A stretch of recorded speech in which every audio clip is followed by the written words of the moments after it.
다 함께 자리에서 일어나셔서 하나님의 말씀 공독하겠습니다. 오늘 우리에게 주시는 하나님 말씀은 구약성경 창세기 17장 1절에서 8절까지의 말씀입니다.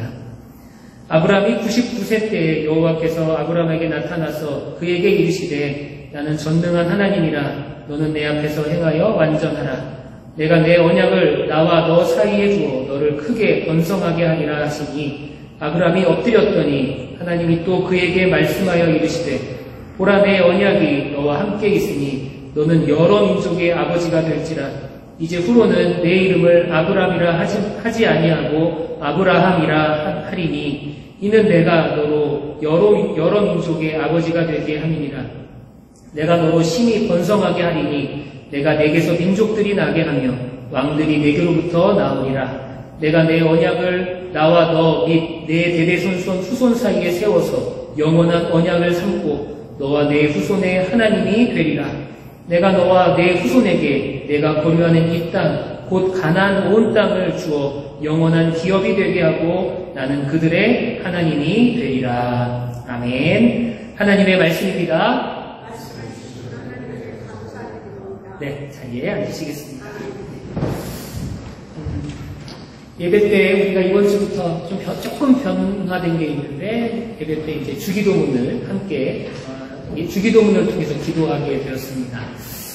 주기도문이 우리에게 너무나 귀하고 또 주님께서 우리에게 알려주신 기도인데 우리가 이 예배 형식이 조금은 자유로운 예배 형식을 따르다 보니까 그동안에 주기도문을 외우지 않았었는데 함께 기도하지 않았었는데 오늘부터는 주기도문을 함께 외우고요. 그리고 아마 다음 학기부터는 이 주일 예배 형식도 조금 많이 변화될 것 같습니다. 저희가 금요 예배가 있고 주일 예배가 있어요.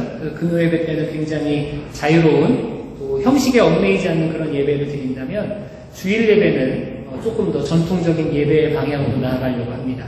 그래서 여러분들이 학생 시절에 물론 자유롭게 예배 드리는 것도 좋지만 교회의 전통 안에서 또 교회가 많은 교회들이 드리고 있는 그런 예배의 전통을 여러분들이 따르면서 그 예배를 여러분들이 경험하는 것도 중요한 것 같아요.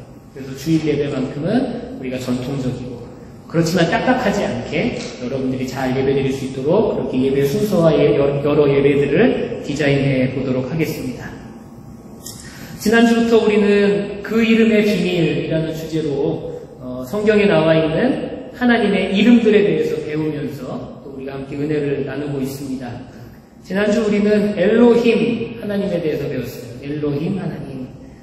우리가 함께 나눴던 엘로힘 하나님은 어떤 분이셨습니까? 엘로힘 하나님은 만물을 창조하셨고 또 만물을 창조하셨을 뿐 아니라 하나님의 형상대로 인간을 창조하신 분이었다. 그런 말씀을 나눴습니다. 그리고 하나님께서는 그 인간에게 복 주시고 우리로 하여금 복의 통로로서 축복의 통로로서 살아가도록 그렇게 우리를 만드셨다. 여러분들에게 그 말씀을 드렸어요. 오늘은 우리가 하나님의 이름 엘샤다이 하나님에 대해서 함께 말씀을 나누겠습니다. 엘샤다이, 전능하신 하나님이라는 하나님의 이름인데요. 오늘 이 하나님의 이름을 통해서 여러분들이 더욱 하나님을 깊이 알아가고 하나님과 더욱더 깊은 교제를 나눌 수 있는 그런 한 시간이 되시기를 소망합니다. 여러분 혹시 아홉수라고 들어보셨어요? 아홉수. 이 아홉수가 말 그대로 9나 19, 29, 39 이렇게 그 숫자에 9가 들어가는 그 수를 우리가 아홉수라고 이제 보통 부르는데 이 아홉이라는 숫자가 10이 되기 바로 직전의 숫자잖아요. 10이 되기 바로 직전에. 그러니까 뭐 동양 사상이나 여러 이제 사상에서 10이라는 숫자는 완전한 것을 뜻하는데 그 완전한 것이 되기 바로 직전의 숫자. 그래서 이 9라는 숫자가 때로는 어떤 뭐 마지막 관문 혹은 뭐 큰 변화 직전의 상태 이런 것들을 의미할 때 그런 것들을 상징할 때 이 9라는 숫자를 나타내는 경우가 있습니다. 보통 이 한국 사람들은 아홉수라는 표현을 부정적으로 사용하죠. 부정적으로.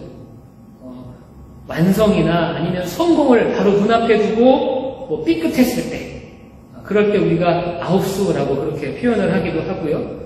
또 더 나아가서 이 민간신앙에서는요. 남자 나이가 29이나 39, 즉 9수 때는 결혼을 하는 거나 아니면 직장을 옮기거나 아니면 이사하는 것 이런 것들을 좀 멀리 해야 된다고 그렇게 믿는 그런 민간 신앙도 있습니다. 어쨌든 이 9이라는 숫자에 대한 그 다양한 신앙과 같은 그런 것들이 우리 안에 존재하는데 사실 이 모든 것들은 우리 신앙인들에게는 무의미한 것이죠. 여러분 9수 때 직장 잡으면 안 된다는 그런 말도 안 되는 소리가 어디 있습니까? 여러분들 그러면 29살 때 직장 되면 그 직장 여러분들 반려해야 되는 건가요? 그렇지 않죠. 우리는 이런 것과 상관없이 살아가고 있는 그런 신앙의 사람들입니다. 아브라함이 75세 때 하나님으로부터 언약을 받았어요. 처음으로 75세 때 하나님으로부터 언약을 받았는데 20여 년이 흐르도록 그 언약이 성취될 기미가 보이지 않았습니다. 여러분 이 당시 때 아브라함이 살던 시대에 대를 이을 자식이 곧 축복이고 그 대를 이을 자식이 곧 자신의 미래였던 그런 시대였는데 아브라함은 하나님으로부터 언약을 받았음에도 불구하고 약속된 자녀를 얻지 못하고 그의 나이가 99세가 되었어요. 여러분 아마 아브라함이 한국 사람이었으면 이 9수 신앙 때문에 모든 것을 포기해야 됐을지도 모르겠어요. 99세였으니까. 어찌됐든 아브라함이 9수에 대한 신앙이 있진 않았겠죠. 그렇지만 이제 아브라함이 99세가 되었으니까요. 그는 이제 모든 꿈을 포기해야 될 그럴 나이가 된 겁니다. 하나님은 언약하셨지만 그 언약이 이루어지지 않고 그 언약이 이루어질 기미가 보이지 않고 그렇게 나이가 들어서 99세가 되었을 때 아브라함은 아마 모든 것들을 이제는 포기하고 이제는 다 하나님께서 이제는 나를 통해서 역사하시지 않는가 보다 그렇게 여길 때 그때 하나님께서 아브라함을 다시 찾아오셨어요. 그러면서 아브라함에게 그렇게 모든 것들을 절망하고 포기해야 될 때쯤 그때 아브라함에게 나타나신 하나님께서는 아브라함에게 자신을 엘샤다이 하나님으로 소개하고 계십니다. 17장 1절 우리가 읽은 말씀 아브라함이 99세 때 여호와께서 아브라함에게 나타나서 그에게 이르시되 나는 전능한 하나님이라 너는 내 앞에서 행하여 완전하라. 여기서 하나님께서 나는 전능한 하나님이라 그렇게 말씀하셨는데 이 표현이 원문에 보면 엘샤다이라고 표현되어 있습니다. 전능하신 하나님, 엘샤다이 하나님 그렇게 아브라함에게 스스로를 계시하고 계신 겁니다. 그렇다면 여러분 이 엘샤다이 하나님은 어떤 분이실까요? 엘샤다이 하나님. 엘샤다이 하나님은 첫 번째로 우리를 위기에서 건져주시는 하나님이세요.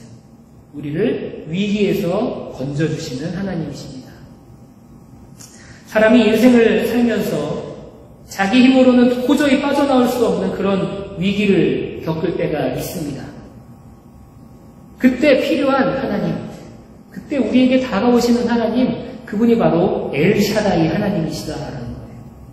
여러분 믿음의 조상이었던 아브라함의 인생 최대의 난제, 최대의 숙제, 그리고 그의 인생 최대의 소망은 뭐였냐면 대를 이을 자녀였어요. 대를 이을 아들, 대를 이을 자식이 필요했습니다. 그런데 그에게는 99세가 될 때까지 아들이 없었어요. 창세기 15장에는 아브라함의 자손이 하늘의 별과 같이 땅의 모래와 같이 바닷가의 모래와 같이 그렇게 많아지리라 하나님은 약속하셨는데 아브라함은 여전히 자기에게 자식이 없는 자기 대를 이을 자식이 없는 그런 상황이었다라는 겁니다. 그리고 아브라함의 나이가 99세일 때 그의 아내 사라의 나이는 89세였어요. 나이가 많은 것이 중요한 게 아니라 성경에는 그들이 더 이상 자녀를 볼 수 없는 그런 육체의 상태였다고 그렇게 기록하고 있습니다. 그러니까 여러분 아브라함 입장에서는 모든 희망을 접을 수밖에 없는 상황이었던 거죠. 이제는 자녀를 낳을 수도 없고 그 자녀를 통해서 대대손손 이어지는 하나님의 축복을 누릴 수도 없는 그런 상태가 되었을 때 그런 위기와 그런 어려움을 겪게 되었을 때 하나님께서 그에게 나타나셨다 하는 겁니다. 엘샤다이 하나님이 아브라함에게 나타나셨어요. 여러분 엘샤다이 하나님이 아브라함 앞에 나타나셨을 때 아브라함은 아마도 자신 안에 죽었던 모든 소망들, 모든 희망들이 다시 살아났을 거예요. 엘샤다이. 이 이름만으로 아브라함은 다시 한번 하나님의 따뜻한 사랑을 느끼면서 따뜻한 하나님의 가슴으로 모든 것들을 회복하는 그런 은혜를 누렸을 것입니다. 이 엘샤다이라는 이름은요, 두 가지의 단어가 합성된 단어예요. 엘이라는 단어. 여러분 지난주에 설교 혹시 기억하시는 분이 있는지 모르겠지만 엘이라는 그 단어 하나만으로도 이미 하나님이라는 뜻이 됩니다. 엘, 하나님.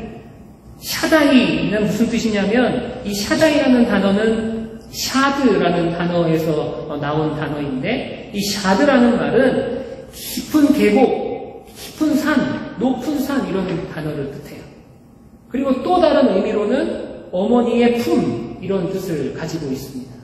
그러니까 여러분 엘샤다이 하나님이 전능하신 하나님인데 그 전능하신 하나님은 깊은 계곡과 같고 높은 산과 같이 그렇게 전능하신 하나님인데 그런 하나님이 어머니의 품과 같이 따뜻한 하나님으로서 우리에게 다가오신다는 것. 그게 바로 엘샤다이 하나님이십니다. 아브라함에게 찾아오신 하나님은요, 태산같이 크고 놀라운 전능하신 하나님이실 뿐 아니라 그 하나님은 어머니의 품과 같이 따뜻한 그런 사랑을 가지고 아브라함에게 찾아오신 그 하나님이시다라는 거예요. 99세 인생에서 모든 것을 포기하게 할 때 아브라함은 따뜻한 능력의 하나님의 품으로 그렇게 다시 들어갈 수 있었던 것입니다. 여러분 이 엘샤다이라는 하나님의 이름은 구약에서 총 48번 등장해요. 48번 등장하는데 그 중에서 제일 많이 나오는 데가 어디냐면 욥기입니다.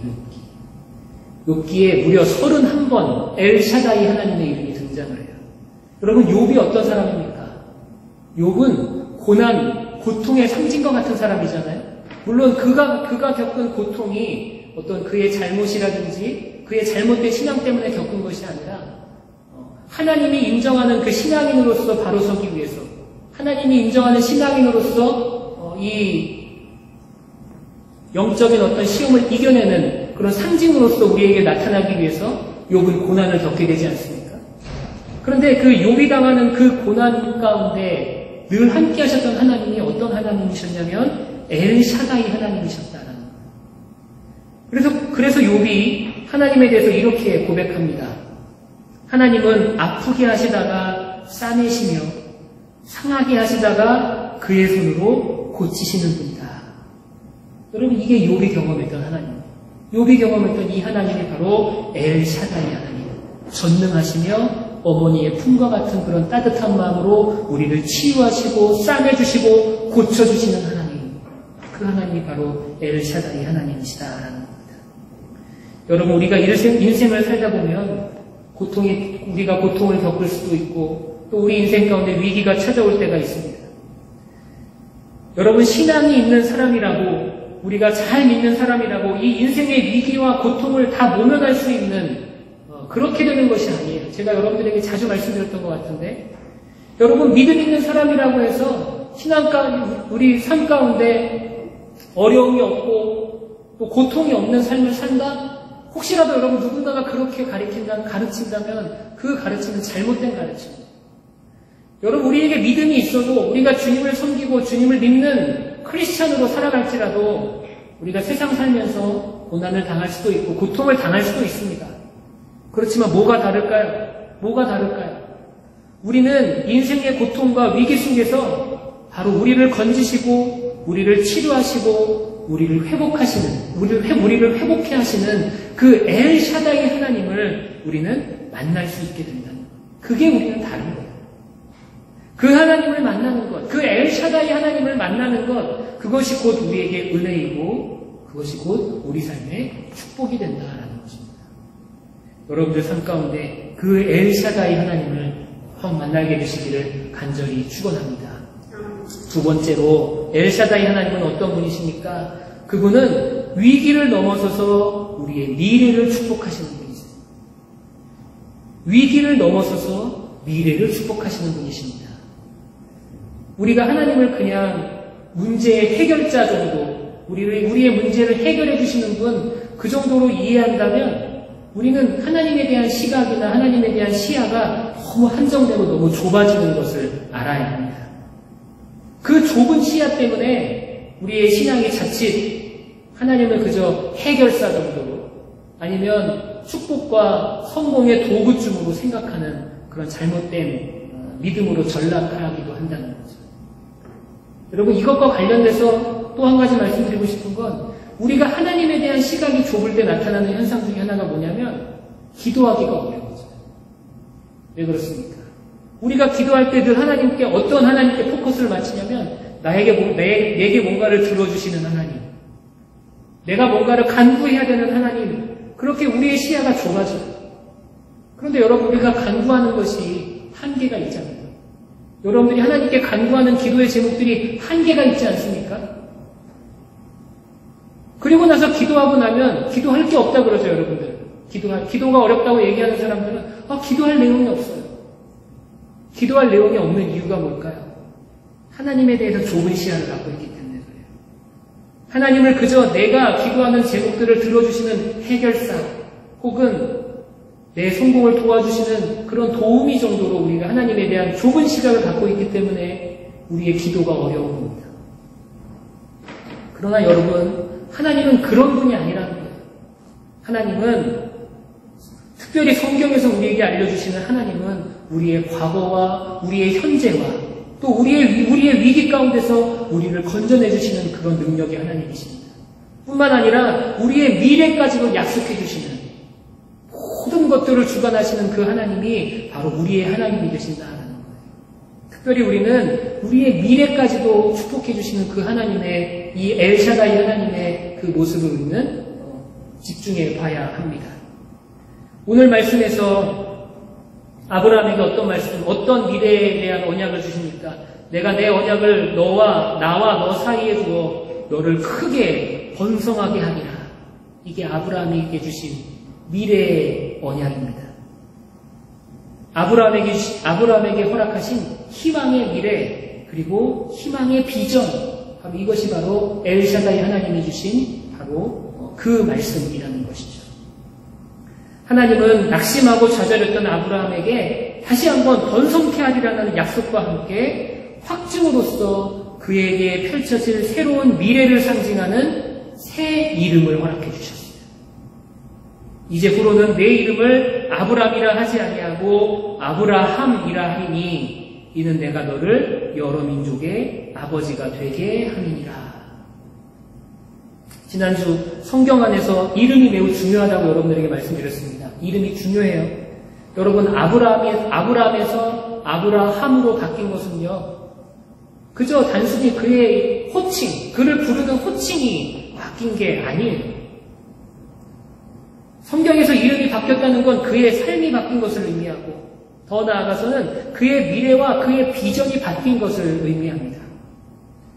다시 말하면 이제부터는 아브라함의 생애가 단순히 그냥 존경받고 끝나는 그의 이름과 같이 그냥 존경받는 아버지로서 끝나는 그런 생애가 아니라 가족을 뛰어넘고 종족을 뛰어넘게 되리라는 그런 언약의 말씀이 바로 이 아브라함이라는 이 이름 안에 묻어 있다라는 거예요. 심지어는 이 이름을 통해서 자기 민족을 뛰어넘어 여러 민족들에게까지 영향을 미치게 될 것이라는 사실을 보장하는 놀라운 이름, 그 이름이 바로 아브라함입니다. 아브라함. 열방의 아비가 되겠다라는 이름.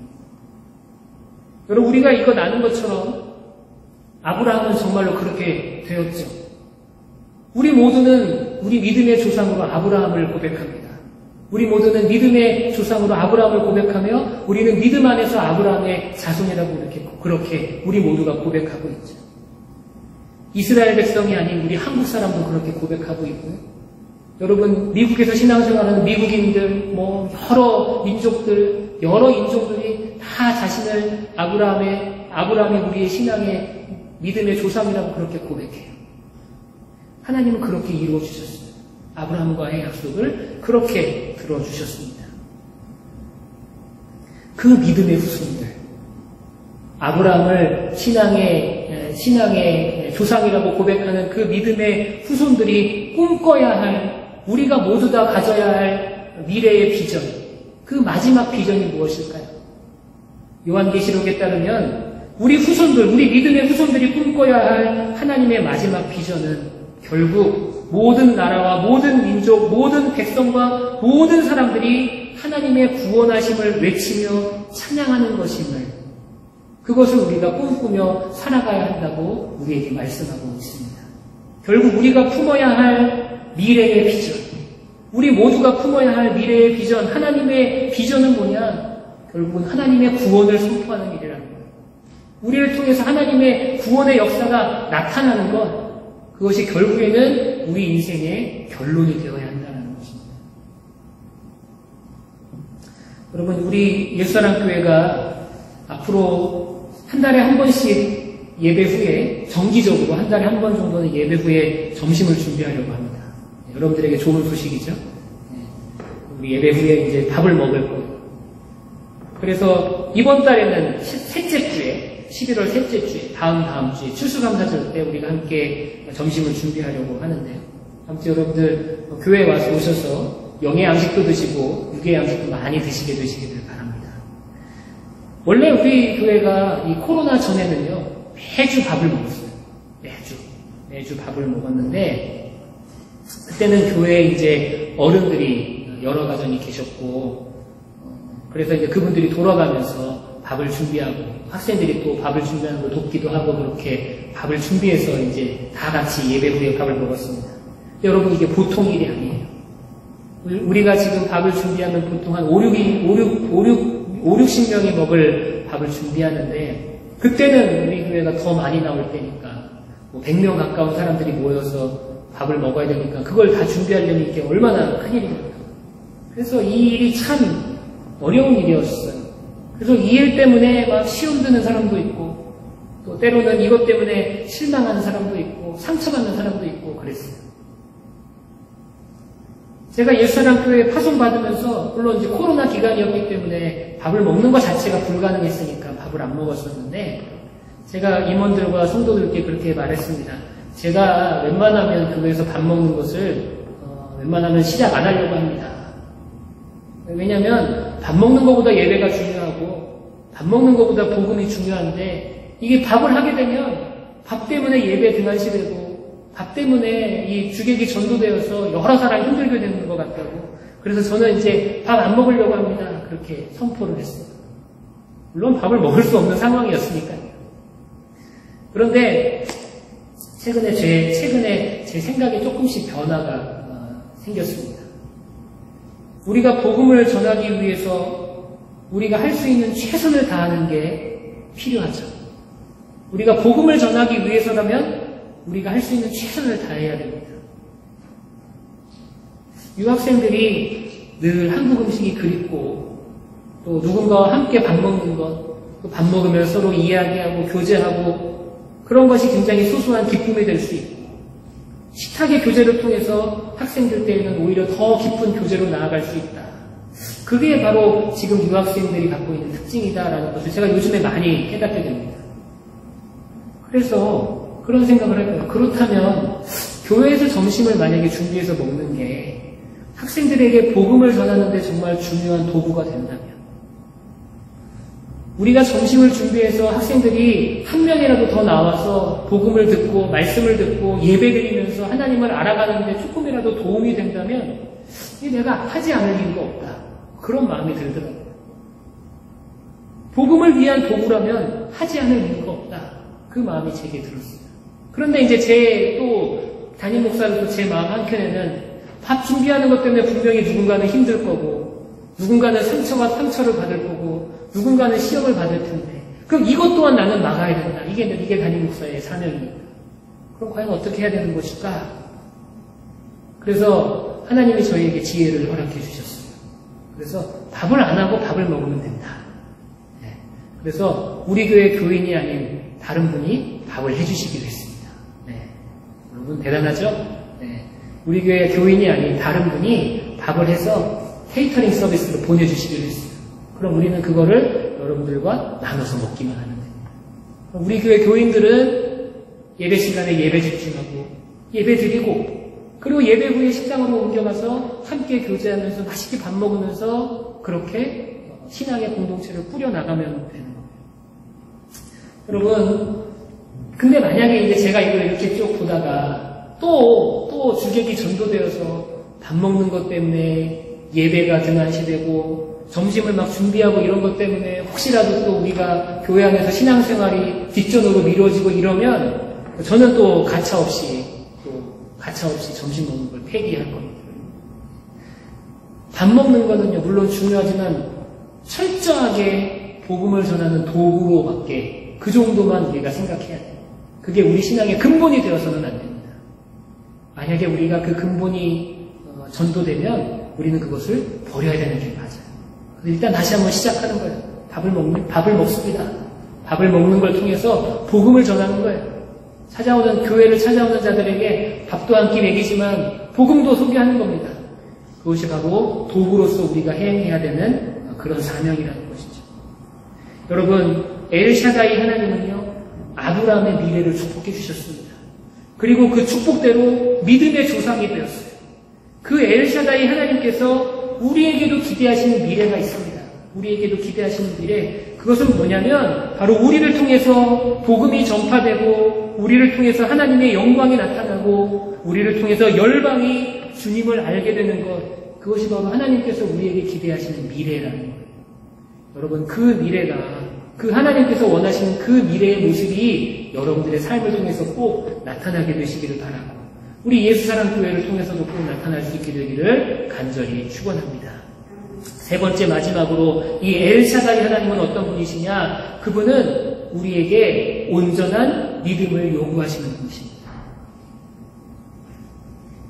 여러분, 1절, 우리가 읽은 1절에 보면 또 이런 똑같은 구절인데 한 번 더 읽겠습니다. 아브라함이 99세 때 여호와께서 아브라함에게 나타나서 그에게 이르시되 나는 전능한 하나님이라 너는 내 앞에서 행하여 완전하라, 그렇게 말씀하십니다. 하나님께서는 내 앞에서 행하여 완전하라, 그렇게 아브라함에게 말씀하셨어요. 여기서 완전하라라는 의미는 그 문자적인 뜻이 흠이 없다라는 뜻이잖아요. 흠이 없는 사람이 되라, 뭐 그런 뜻이겠죠.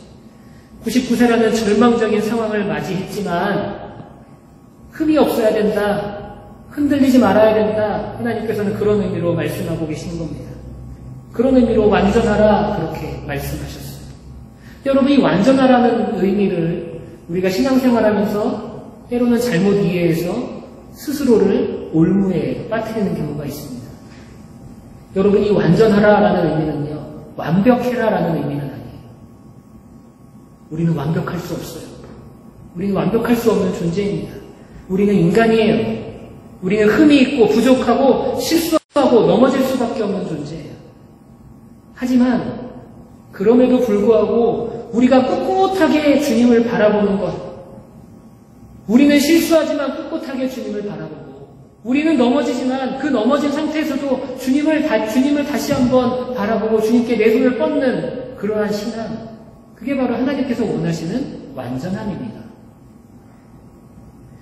여러분, 동일한 이 문장을요, 현대어 번역은, 현대어 성경은 이렇게 번역하고 또 이렇게 의역하고 있어요. 제가 한번 읽어드릴게요. 잘 들어보세요. 너는 언제나 내 앞에서 살아가도록 하여라. 내가 항상 너를 바라보고 있다고 생각하며 살도록 하여라. 무엇이 올바른 것인지를 생각하며 살아라. 그리고 바른 길만 걷도록 하여라.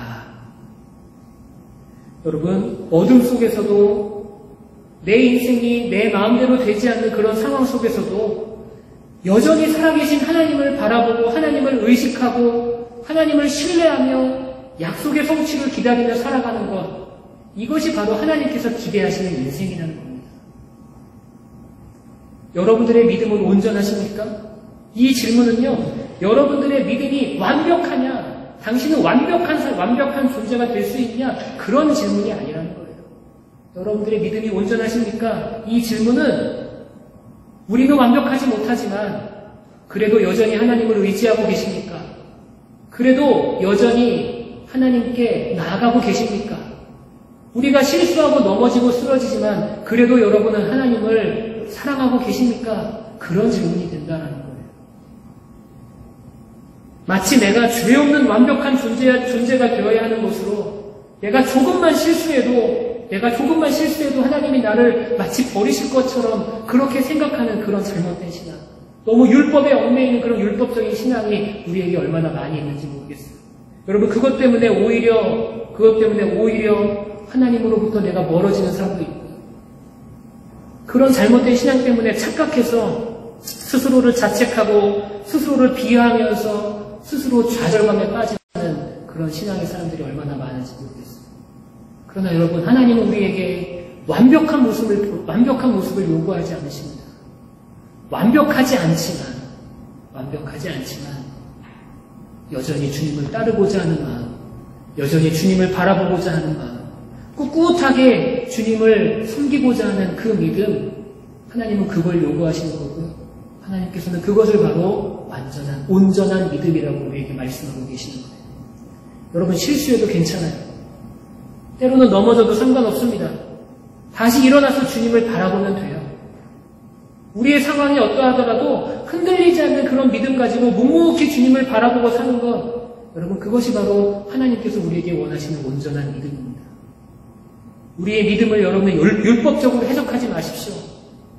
우리의 믿음은 은혜로 해석되어야 합니다. 우리의 완전함은 율법적인 완전함이 아니라 은혜 안에서의 완전함이 되어야 한다라는 거예요. 그 믿음을 엘샤다이 하나님 앞에 고백할 수 있는 저와 여러분들 되시기를 간절히 소망합니다. 여러분들의 상황과 처지가 어떠한지 저는 잘 모르겠어요. 100% 다 이해할 수 없습니다. 그렇지만 분명한 것은 우리의 인생 가운데 반드시 하나님을 만나야 한다는 겁니다. 우리가 만나야 할 하나님의 이름이 바로 엘샤다이 하나님이세요. 우리를 인생의 위기에서 건져주시고 우리의 미래를 축복하시는 하나님, 여러분들이 그 하나님을 만나게 되시기를 바랍니다. 그리고 온전히 하나님만을 바라보며 사시기를 바랍니다. 그 엘샤다이 하나님을 여러분들의 인생 한가운데서 여러분들이 모시고 그 하나님을 늘 여러분들이 영접하며 하루하루를 살아갈 수 있게 되기를 간절히 축원합니다. 기도하시겠습니다.